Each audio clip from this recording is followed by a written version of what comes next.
Da segunda antes do intervalo. Agora a gente vai com o Vicente Lamônica, do Uruguai. Já fomos para a Colômbia, agora estamos descendo mais um pouco.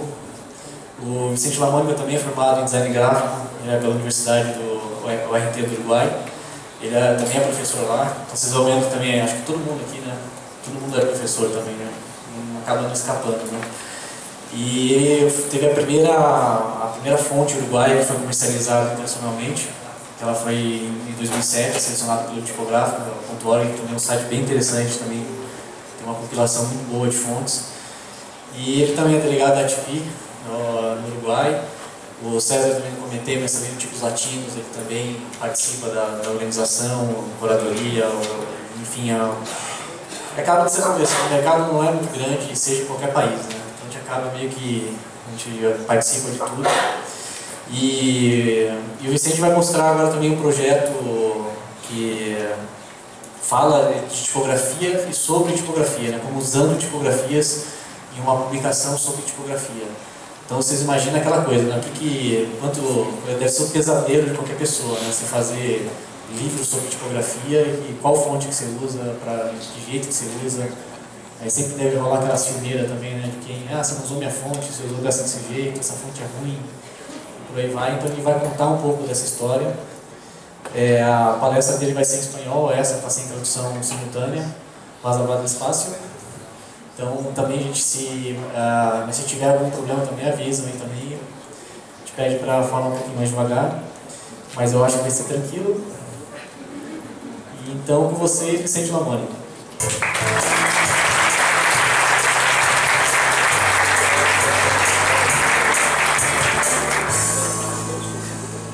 Hola, bueno, gracias. No sé hablar inglés, no sé hablar portugués, por eso voy a intentar hablar en español. Si acelero demasiado, háganme alguna seña. La presentación que vamos a hacer, además de ser en español, puede ser aburrida, con lo cual todos contentos.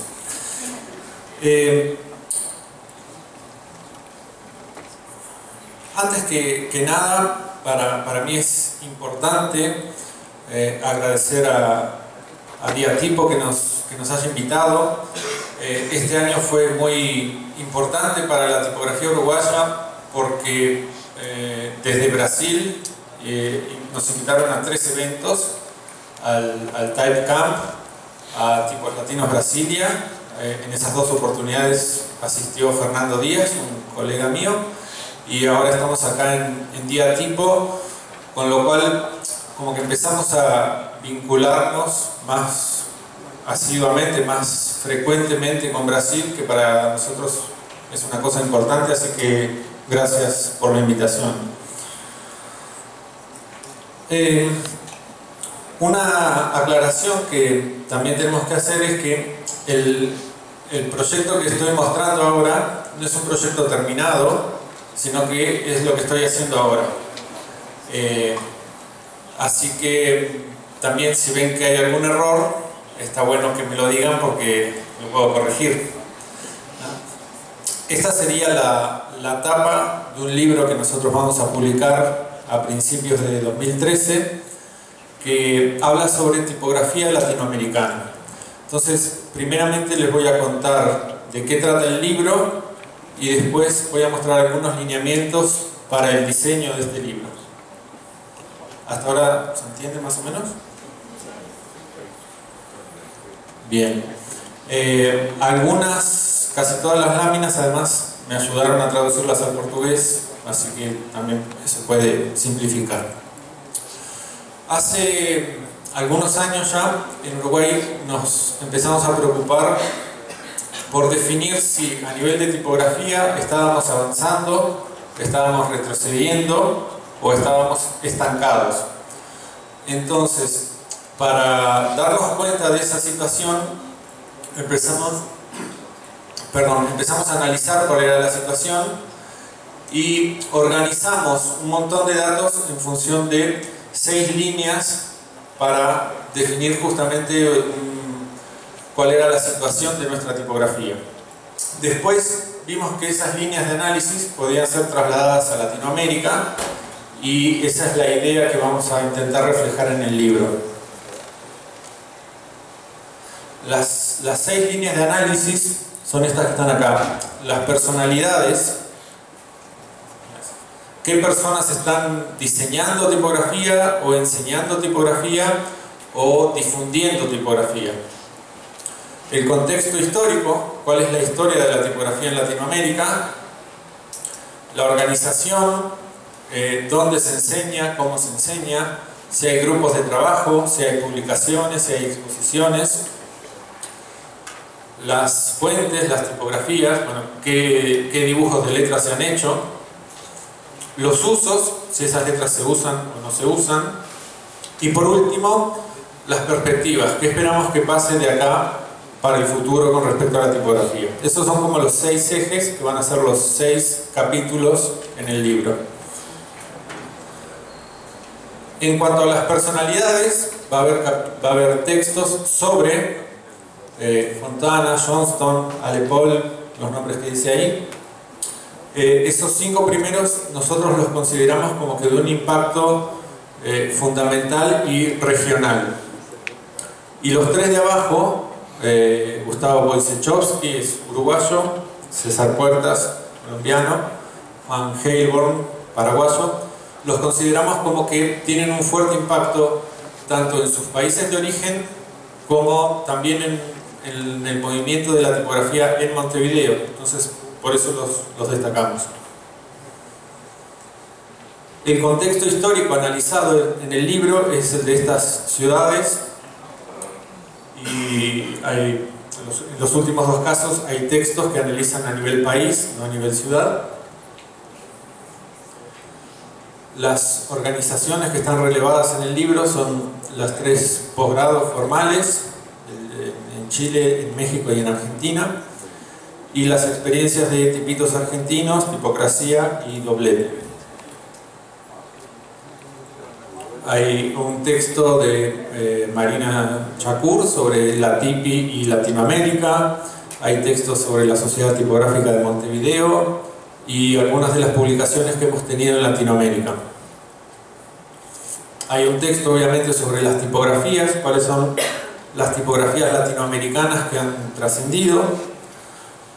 Hay un texto sobre cómo vendemos tipografía a los latinoamericanos. Y hay un texto final de Rubén Fontana imaginando qué cosas deberían pasar con la tipografía de aquí en adelante. Ese es el panorama de textos o de contenido que tiene el libro. A nivel de autores, hay unos cuantos. Al principio, cuando empecé con este proyecto, pensé que iba a ser como que uno puede decir es fácil, haces un libro y no escribís nada, invitas a un montón de gente que lo escriba. Creo que hubiera sido más fácil escribir el libro que coordinar todos los envíos y reclamarle a las personas que te están ayudando que te envíen las cosas a tiempo, porque no lo podés rezongar, porque te tienen que ayudar. Bueno, de ese mapa de gente, por ejemplo, estos son los autores que invitamos de Brasil. Estos son los autores que participan desde Montevideo y el resto son de distintos países distribuidos de esta forma.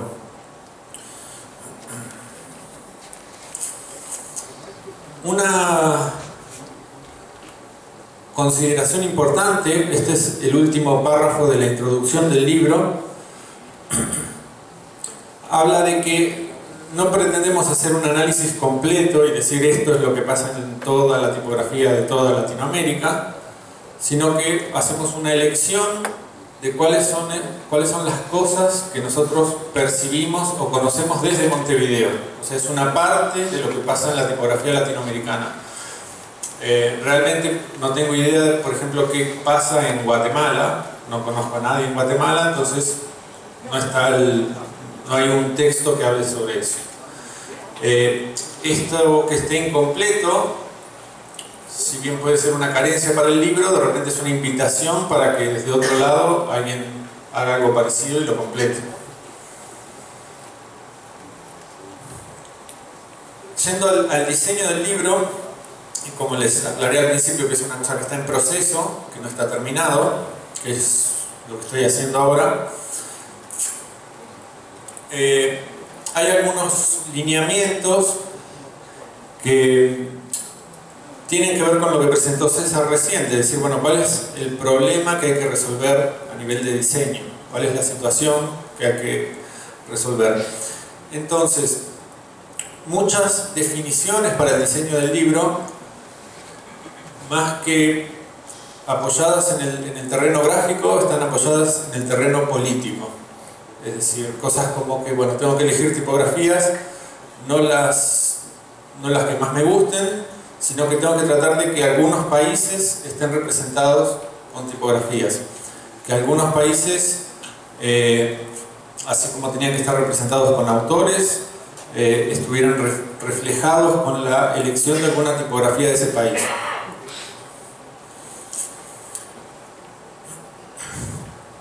Hay varios problemas para resolver en el caso de un libro que trata sobre tipografía, que tiene una diversidad enorme de autores que vienen de distintos países, con distintos lenguajes, con distintas formas de pensar, distintas formas de escribir, distintas intenciones al momento de escribir. Eso genera que los textos sean muy distintos.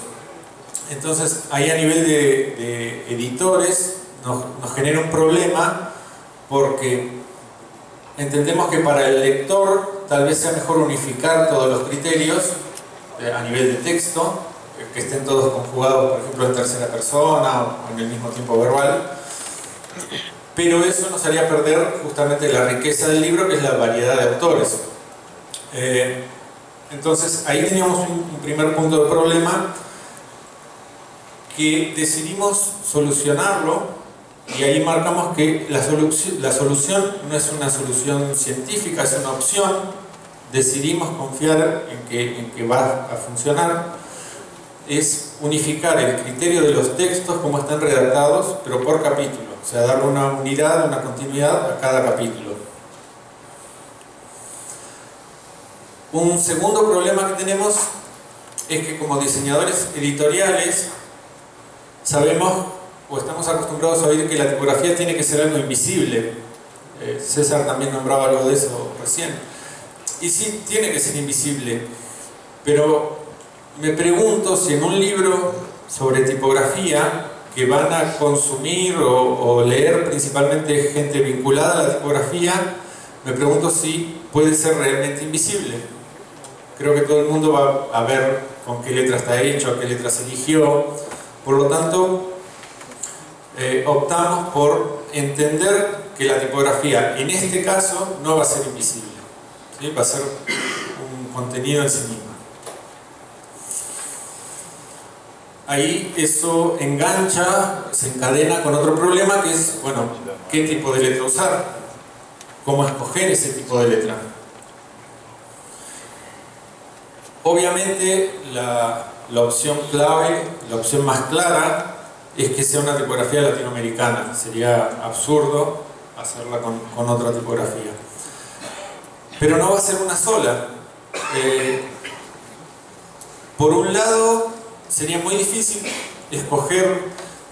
Yo me animaría a escoger una sola tipografía si fuera de Uruguay, porque es como, bueno, un libro hecho en Uruguay que se ha hecho con una tipografía uruguaya, es como que políticamente correcto. El tema es que en Uruguay no hay ninguna tipografía todavía que pueda soportar un libro tan complejo a nivel de tantas cosas que hay que componer. Entonces no podía ser de Uruguay. Y entonces ahí sí la decisión empieza a ser más difícil. De una Argentina, una de Brasil, una de Colombia.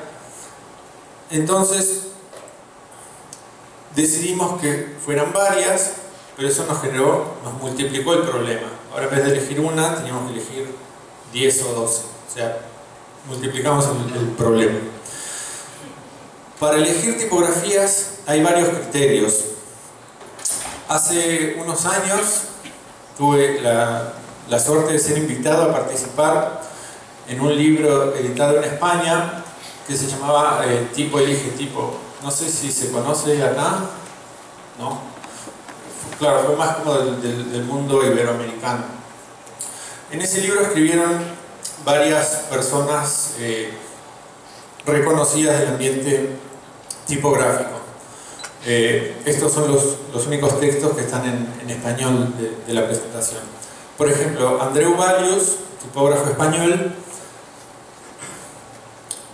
centró su texto diciendo que para elegir una tipografía hay que ver la adecuación de las formas a los contenidos. Es una relación tipografía-contenido que va a representar. Jorge de Buen, tipógrafo mexicano, dice que para elegir una tipografía él se fija en la cantidad de signos que tiene. Va a elegir aquellas tipografías que tengan los signos que él va a necesitar. Si es un libro de matemáticas, necesita una fuente que además de tener todas las letras, tenga los signos matemáticos, por ejemplo. Miguel Catopodis, un tipógrafo argentino, hace hincapié o pone el acento en que la tipografía sea versátil, digamos, bueno, lo que dice ahí, que rinda, que sea robusta, es decir, que sea fuerte, que soporte su uso. Pablo Cosgaya, tipógrafo argentino, hace hincapié o pone el acento en la comodidad en la lectura de una tipografía. En ese texto, en ese libro, César Puertas decía que también hay variables que tienen que ver con la historia de una tipografía y con el valor estético de una tipografía. Ups, perdón.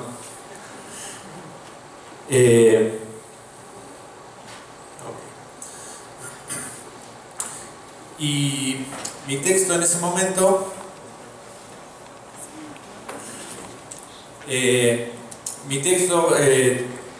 para ese libro también hacía hincapié en una cuestión política. Es decir, para elegir una tipografía desde Latinoamérica, lo que tenemos que ver es si la tipografía es latinoamericana. No como el primer tema, es decir, no hay que decir en primera instancia voy a elegir una letra latinoamericana, sino que, ahí está resaltado en azul, ¿qué pasó? Ahí estaba resaltado que la última pregunta que nos tenemos que hacer tal vez para elegir una tipografía es si no hay una tipografía latinoamericana que cumpla con todos los aspectos anteriores de los que hablamos.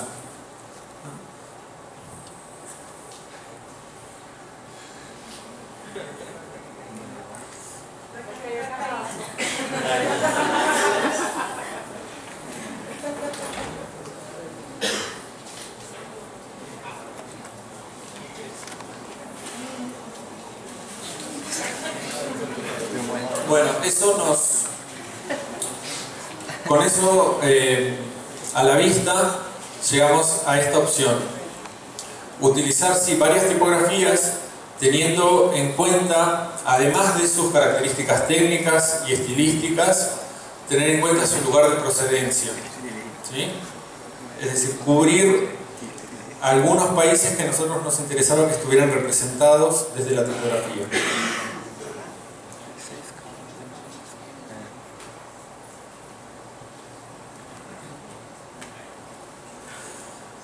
Ahora, al usar varias tipografías en un solo libro, se va a generar un problema que es la diferencia de color que hay entre las tipografías.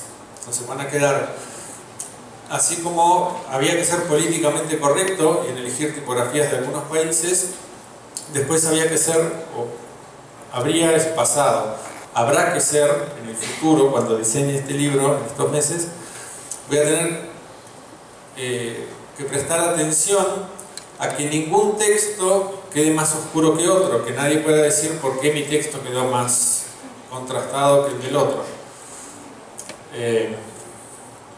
Sobre todo si son autores argentinos, me va a pasar. ¿No?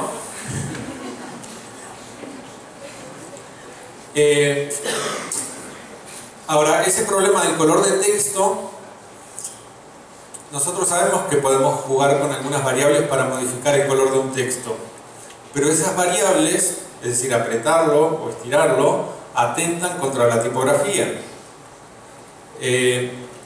Entonces, ¿cómo lograr variar el color de un texto sin apretarla mucho, sin estirarla mucho? Es decir, respetando el diseño original de los tipógrafos.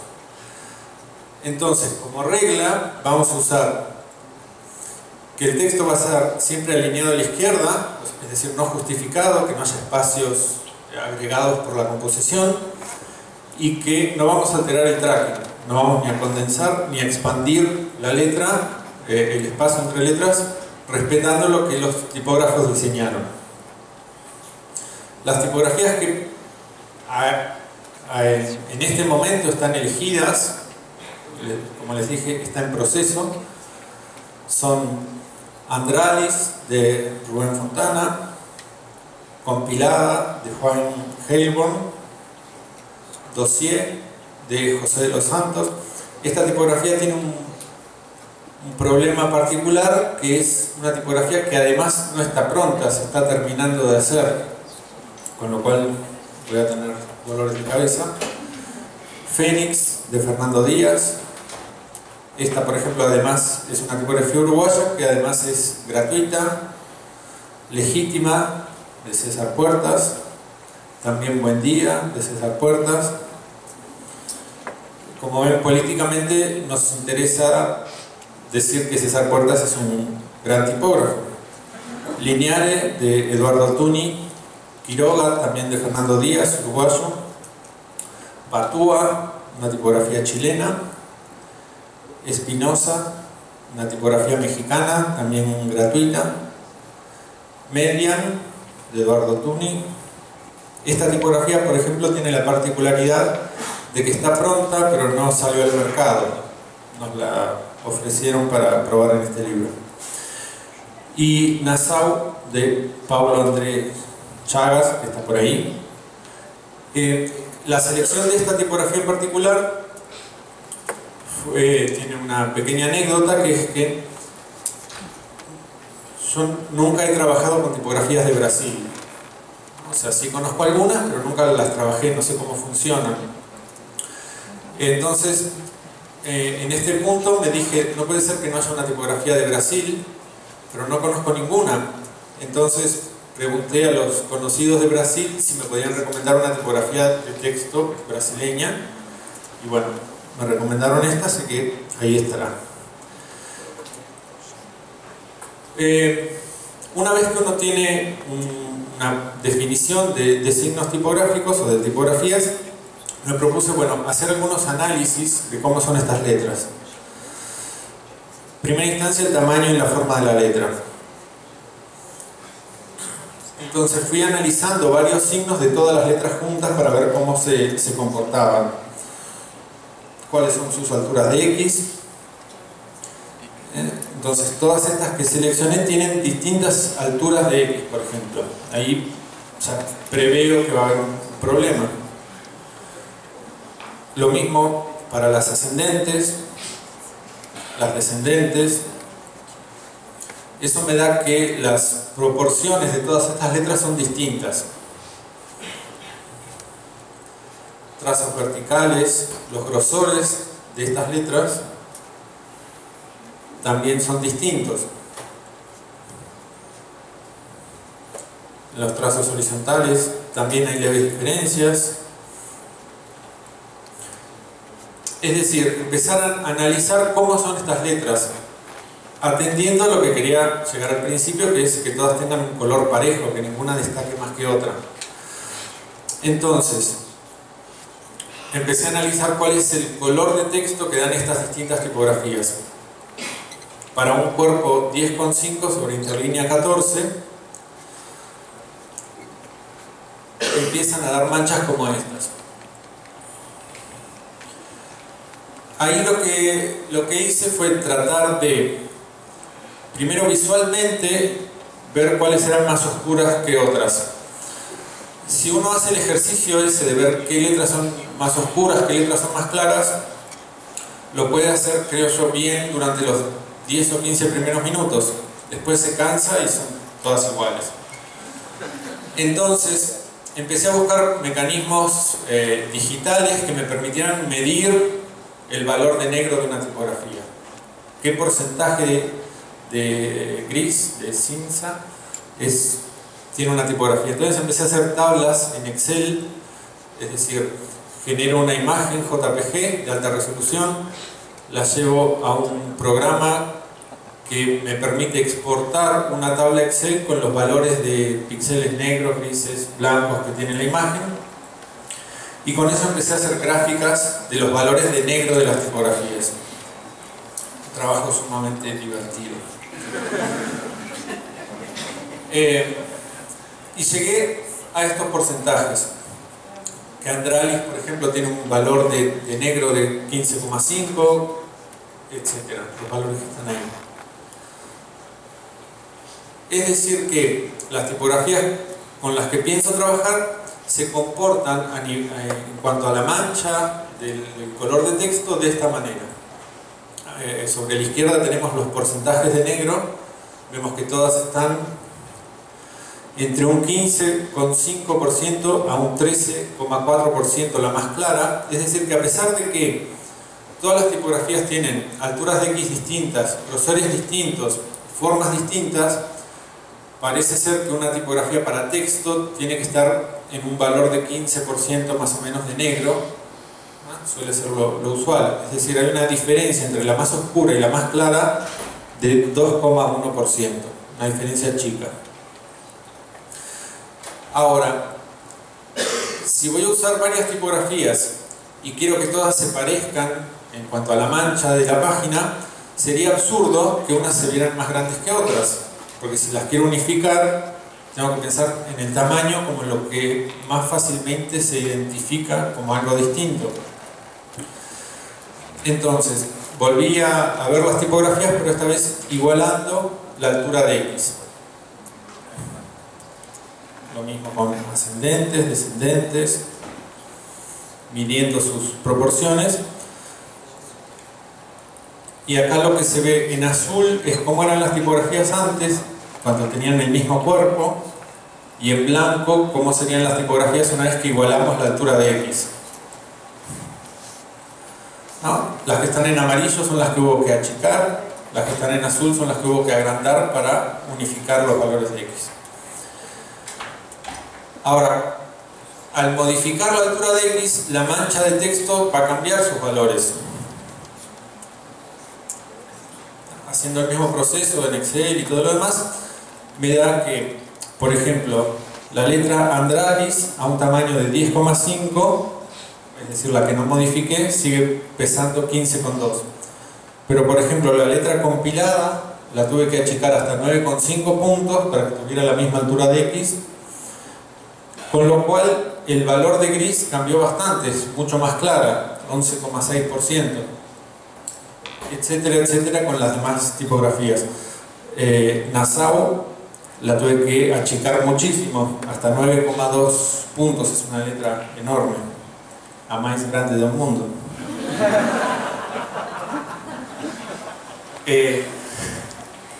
Mejor que fuera brasilera y no de otro lado.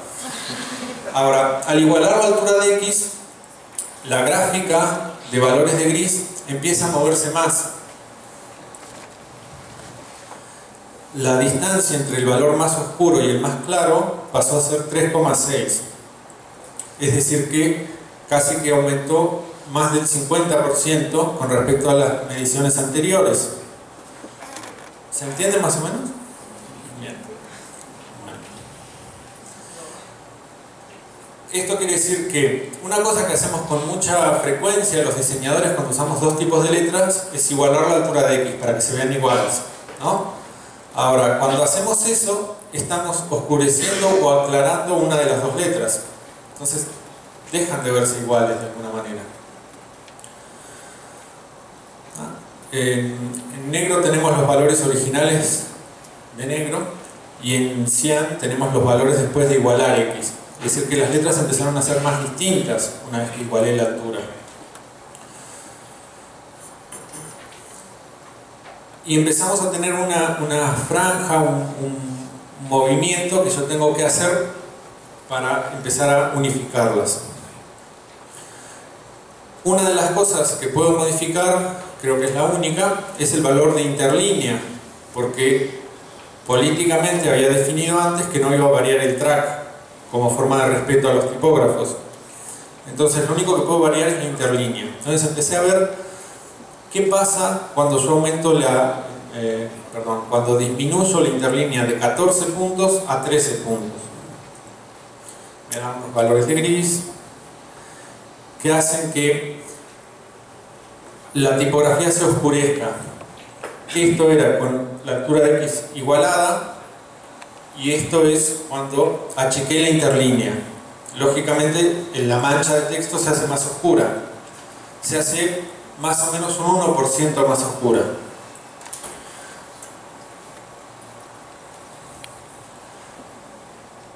Empecé a probar, bueno, qué pasa para el otro lado. Si en vez de achicar la interlínea, la agrando.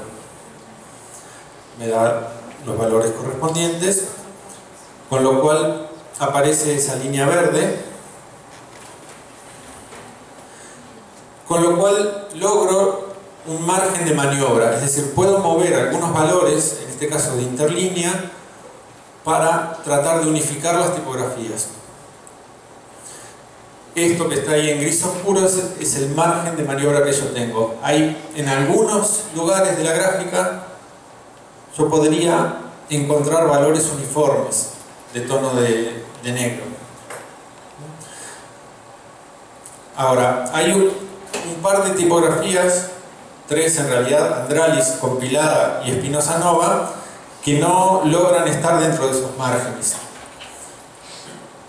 Bueno, esas tipografías no las usaré para texto, quedarán para los títulos o para los índices o para los folios o para algo en donde no necesite generar una mancha de texto uniforme.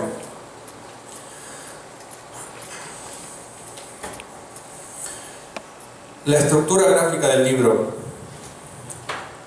Antes de hacer todo este análisis, yo me había planteado una estructura de módulos. La editorial me da el formato, que es A5, eso es algo dado, por lo tanto no puedo elegir el formato. Yo me planteé estos módulos sobre los cuales ubico una caja de texto, y después esa caja de texto la voy a manejar de esta manera, tratando de separar las imágenes de los textos, que las imágenes queden libres. En algunos casos van a ser fotografías, pero en la mayoría de los casos las imágenes van a ser tipografías. Entonces quería separar bien para que no se mezclara el texto para leer con el texto para ver. Ahora, después de hacer este análisis de las tipografías, me encontraba con que si varío la interlínea, no siempre me van a coincidir las líneas de texto con los módulos de la estructura. La línea azul que hay abajo representa el desfasaje entre una grilla de 13 puntos, 14 puntos y 15 puntos. Ahora, yo elegí, siempre digo que un diseñador editorial va a cometer errores, no va a ser un trabajo perfecto. Yo elijo cometer el error de que todas las cajas de texto puedan ser distintas para lograr que todos los colores de texto sean iguales. Es decir, elijo cometer un error en lugar de otro.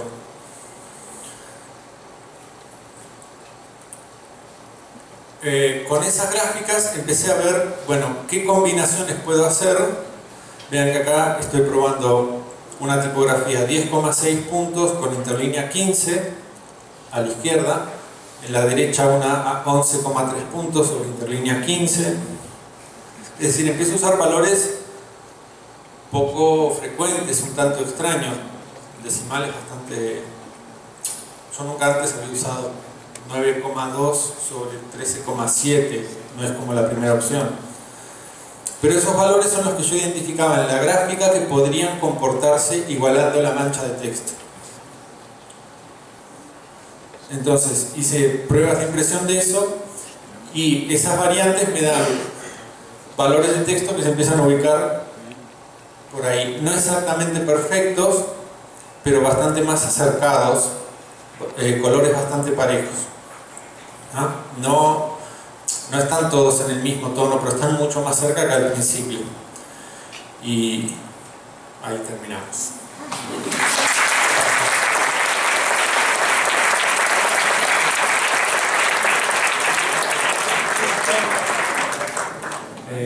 Se ve que no entendieron nada, pero eso lo vieron.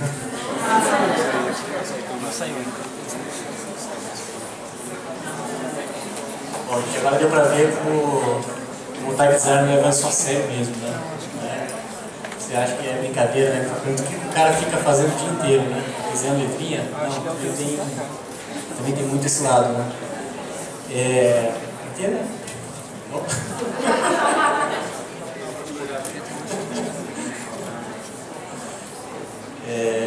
Essa na introdução, depois eu só quero comentar então uma coisa que foi curioso ver essa coisa de equalizar as fontes de... eu que estou tomando melodia agora. Essa coisa de que fontes de equalização para você ver alinhar pela altura de X, né? É uma coisa que as primeiras coisas que eu aprendi foi quando eu mexi em projeto gráfico, porque geralmente você pega o projeto gráfico que existe antes, principalmente quando você não tem experiência, você começa a pegar o que existe, começa a trocar as fontes, troca a cor, troca tudo, e aí de lá você começa a desenvolver o projeto, né? E aí o que acontece? Em muitos casos você já carrega erros de não analisar a diferença de fontes. Então você pega a fonte, às vezes uma de corpo de texto que estava antes no projeto anterior era o corpo 9, a nova tem que ser o corpo 11. Então às vezes por conta dessas questões, né, de equalizar a altura de X e tudo mais, né? E é uma coisa que isso para quem, pelo menos comigo aconteceu assim, né? A primeira vez que eu fazia projeto gráfico, o primeiro erro que eu cometi foi esse, né? Aí eu comecei a ver, mas o que está acontecendo, né? Você imprime, você passa para a prova com todo mundo, aí depois lá na frente você vai ver que o problema era de você tem que começar a analisar a altura de X. E aí que você começa a ver que para entender bem tipografia tem que pesquisar, tem que estudar mesmo, né? Não adianta só ver uma fonte e falar, pô, essa aqui é bonita, e principalmente não caia em quem está vendendo, né? Sei que tem um monte de gente aqui que vende fonte, mas o espécime de quem está fazendo é a opinião dele. Então não caia dizendo, essa fonte é ótima para texto corrido em corpo 11. Faz o teste, vê se funciona mesmo, porque aí vai um pouco também que a gente pode falar na mesa redonda, a questão também que muito type designer não trabalha como designer também. Então às vezes a decisão que ele faz é baseada numa decisão pessoal também. Claro, ele que está desenhando a fonte, ele pode dizer como que é o melhor uso, né? Mas tem que tomar cuidado com isso, né? De não cair cegamente no que o type designer fala, né? Então agora a gente já está botando tempo aqui no nosso intervalo, mas eu vou fazer uma pergunta para o Vicente. Está entendido? Sim? Segura agora. Eu vou perguntar em português, se entender, você vai fazer o pagamento. Que é se você só viu uma tipografia brasileira, né, no projeto do livro. Mas eu queria saber se você consegue ver uma diferença por questão da língua, por não ser espanhol, se o Brasil tem características diferentes com tipografia em relação ao resto da América Latina. Está preguntando si el diseño de tipografías de Brasil tiene características distintas del resto de Latinoamérica. Okay. Y uso de la tipografía también. Es como decía en la charla, la respuesta más correcta es no conozco la tipografía brasilera. Creo que ese es un problema que tenemos los uruguayos y el resto de Latinoamérica con los brasileños y los brasileños con el resto de Latinoamérica. Es como que hubiera un muro que dice acá están ustedes y acá estamos nosotros. Entonces realmente desconozco si las tipografías brasileñas se comportan distinto. Supongo que no, porque es como cuando yo estaba viniendo para acá, dije, bueno, voy a tratar de, supuestamente el portugués y el español es muy fácil, muy parecido, voy a entender todo. Me senté en el avión, el piloto buen día, dije, ok, se entiende. Y después empezó a hablar, y no tengo idea de lo que dijo el piloto del avión. Entonces dije, no voy a entender nada. Sin embargo, cuando llegué acá, empecé a entender, creo que tenemos como un preconcepto de que no se va a entender y nos cerramos, que nos está alejando culturalmente. Entonces, por eso yo quería que hubiera textos de Brasil, que hubiera una tipografía brasileña, tal vez debería haber más por la importancia cultural de Brasil, pero también me parece correcto reconocer esa distancia que hay hoy y bueno, no se puede llenar de tipografías brasileñas porque en realidad no tenemos un contacto tan fluido como lo tenemos con otros países latinoamericanos, desde Uruguay. Ahora, el anhelo, el deseo es que si un libro como esto se hace dentro de 3 o 4 años, tenga que haber más tipografías brasileñas para reflejar un contacto más fluido. ¿Y cuándo vas a salir el libro?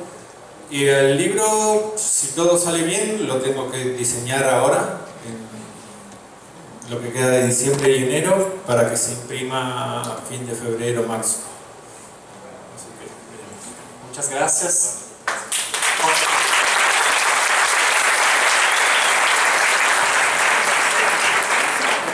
Bom, gente, agora a gente tem um coffee break até às 4, um pouquinho mais curto. De novo, a exposição está aberta aqui. Quem quiser sair direto para aqui, está com a cortina, mas está aberta. Tá?